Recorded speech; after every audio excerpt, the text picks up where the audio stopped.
안녕하세요. 약사 이지향입니다. 오늘은 산화질소에 대해서 말씀드려 볼게요. 산화질소? NO라고 그래요. 그러니까 산소하고 질소가 만나는 건데요. 우리 몸에서 만들어져요. 이 산화질소를 왜 만들까요? 바로 혈관을 확장하기 위해서요. 어떤 혈관을 확장하냐면 동맥을 확장하는 거예요. 우리가 팔을 쓴다? 자, 그럼 팔로 혈액이 많이 가겠죠? 그러면은 팔로 가는 혈관이 확장이 될 때 산화질소가 나오는 거죠. 자, 우리가 뇌를 쓴다. 그러면 뇌로 혈액이 많이 가야 될 거 아니에요? 그럼 혈액이 잘 갈 수 있도록 뇌 동맥으로 가는 혈관이 확장될 때 산화질소가 나와요. 근데 이 산화질소는 늘 나오는 게 아니라 우리가 필요할 때 나오는 거예요. 잠깐 나왔다가 혈관 확장하고 싹 사라져요. 왜 그러냐면요, 이게 혈관을 확장한다는 것이 지속적으로 되고 있으면은 혈관이 늘어나 버리기 때문에 안 되는 거죠. 혈관은 탄력적이어야 돼요.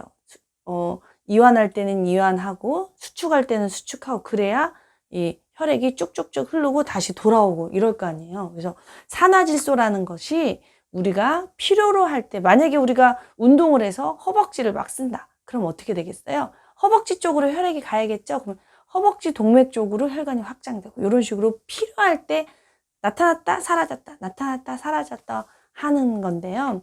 어떤 물질로 만들어지냐면 바로 아르기닌이라는 물질이 있어야 돼요. 아르기닌은 단백질의 일종인데요. 이 아르기닌이라는 아미노산이 NOS, 산화질소 생성 효소, 이 효소를 만났을 때 만들어지는 거예요. 이 산화질소 생성 효소, 이 효소는 매우 중요한데요.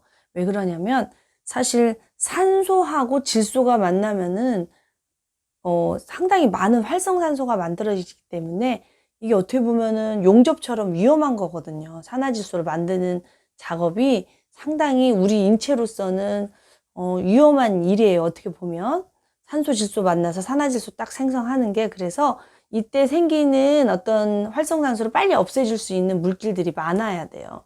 그때 또 필요한 것이 엽산이라는 물질이 있어요. 엽산이 없으면 이게 또 잘 안 만들어져요. 사람들은 산화질소라고 하면은 아르기닌만 있으면 된다 생각을 하거든요. 근데 아르기닌 말고도 이렇게 산화질소 생성 효소가 반드시 필요하다는 거.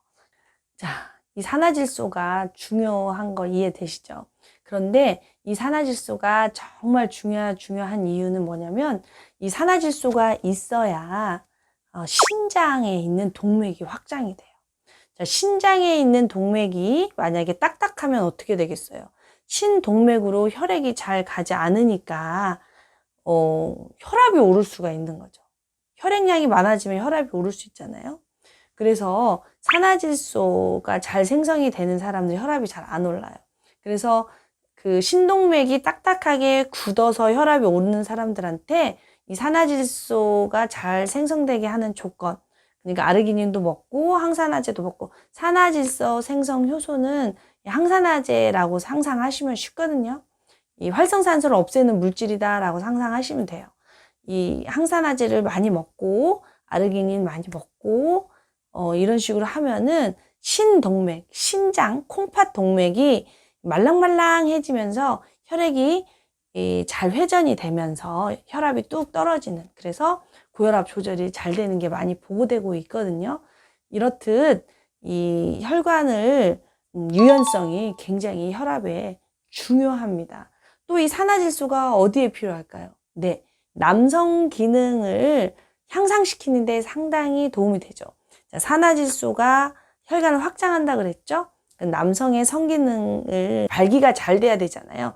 발기가 된다는 것 자체가 혈관을 확장시켜서 혈액이 그쪽으로 모이는 거잖아요. 그래서 비아그라의 원리도 바로 이 산화질소의 원리에서 나온 겁니다. 자, 그럼 여기에만 있을까요? 이 산화질소가 가장 많이 필요한 곳이 또 어디냐면은 바로 폐예요, 폐. 왜 그러겠어요? 산소를 들이마시려면은 기도가 넓어져야 될 거 아니에요. 자, 기도를 확장하는데도 산화질소가 되게 필요해요. 그래서 고산병 아시죠? 아주 높은 산에 올라갔을 때 이 고산병이 와요. 산소가 잘 몸속에 들어가질 않아서 산속에 희박하니까. 그때 고산병을 대비해서 비아그라를 가지고 가시는 게 현명합니다. 그래서 이렇게 멀리 여행하시는 분 가방 속에 비아그라가 있다고 해서 이상한 상상하시면 안 되는 거죠. 그리고 폐동맥성 고혈압이라고 있어요. 폐동맥이 좁아져 가지고 혈압이 오르는 분들한테도 비아그라가 처방이 돼요. 어린아이들한테도 선천적 그 폐동맥이 좁아져 있는 아이들한테도 비아그라 이렇게 분말로 처방이 되기도 하거든요. 참 재밌죠? 실제로 이 산화질소는 처방도 많이 나와요. 협심증 환자분들이 항상 비상으로 가지고 다니는 약이 있거든요. 니트로글리세린이라는 아주 작은 약인데요. 협심증 발작은 굉장히 고통스럽고요. 이 협심증이 일어났을 때 그 골든타임을 놓치면은 정말 치명적인 일이 벌어나거든요. 사망에도 이를 수가 있기 때문에 응급시에 이 산화질소, 니트로글리세린이라는 약을 혀 밑에 넣으면 이 관상동맥이 확장되면서 생명의 위험에서 벗어날 수 있거든요. 그런데 이제 산화질소는 혈관을 확장하는 거기 때문에 단점이 지나치게 혈관을 확장하다 보면은 두통이 오거나 어지러울 수 있으니까 남용은 하시면 안 돼요. 어쨌든 우리 몸에서 산화질소가 가장 많이 필요로 하는 곳은 어딜까요? 바로 뇌입니다. 뇌는 우리 몸속에 산소 소비량의 20%를 쓸 정도로 굉장히 많은 산소를 쓰잖아요. 산소가 많이 운반되려면 산화질소가 충분해서 혈관을 확장시켜줘야 산소가 잘 가겠죠. 그래서 두통에 많이 시달리는 사람들에게 이런 산화질소가 잘 생성이 되게 물질들을 식습관도 조절을 하시고 이런 또 산화질소 잘 생성이 되는 항산화제 같은 걸 권해드리면 두통이 많이 개선되는 이유가 바로 이런 것이 있죠. 자, 그러면 산화질소를 만들어내는 아르기닌이라는 이 단백질 어디에 많이 들어있을까요? 오늘 방송에서는 쑥에 대해서 공부를 했는데 쑥이 일반 둥글레나 이런 보리차에 비해서 굉장히 많은 아르기닌을 함유하고 있다고 해요. 그래서 그 혈관을 잘 확장시켜줘서 수족냉증에도 쑥차가 좋다고 하니까 기회 되시면 쑥차를 아르기닌을 이용한 산화질소 생성에 활용하시면 좋을 것 같습니다. 그런데요, 쑥 말고 또 당군 신화에 나오는 음식이 하나 있죠. 뭐죠? 바로 마늘 있죠. 마늘도 아르기닌이 많이 함유되어 있다고 하니까 참 재밌죠. 쑥과 마늘. 우리 당군 신화에 쑥하고 마늘을 먹어야 사람이 된다고 했잖아요. 근데 그것뿐만이 아니라 견과류에도 많이 들어있어요.